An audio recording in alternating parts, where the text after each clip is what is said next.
Rush finale per il Partito Democratico per conquistare il Senato in Veneto. Per la prima volta, spiega il segretario regionale e candidata Rosanna Filippini, i democratici sono ad un'incollatura dal centrodestra e intendono approfittarne fino in fondo, cercando di conquistare fino all'ultimo voto. Scatta così giovedì l'operazione Ohio. Cosa vuol dire Operazione Ohio? Vuol dire che tutti quanti, noi candidati, io, Laura Puppato, tutti coloro che si presentano a questo Parlamento, busseranno alle porte dei cittadini veneti, porta per convincerli a votare per il Partito Democratico. Così come in America i voti dello Stato dell'Ohio sono stati determinanti per Obama per vincere, così oggi lo sono quelli veneti per il PD.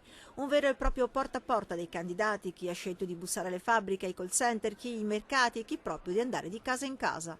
Vogliamo che il Veneto sia l'Ohio dell'Italia, cioè una regione che decide di affidarsi al centro-sinistra e al Partito Democratico e quindi con il suo voto, affidando la maggioranza nel Senato al Partito Democratico, determina la governabilità dell'intero Paese.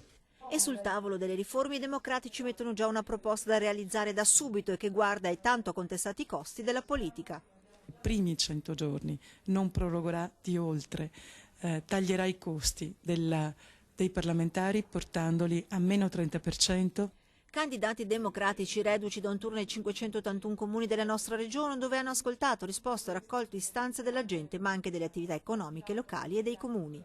La gente ci chiede fattiva coerenza rispetto alle dichiarazioni, le nostre promesse sono promesse tutte realizzabili, non sono promesse realizzabili, al centro il lavoro, l'occupazione, troppe famiglie stanno piangendo perché i figli non trovano lavoro. Che i comuni possano utilizzare meglio il patto di stabilità che oggi li blocca nei pagamenti dei loro arretrati, nel fare opere pubbliche, ma soprattutto che ci sia un intervento su meno burocrazia, più credito e meno tasse.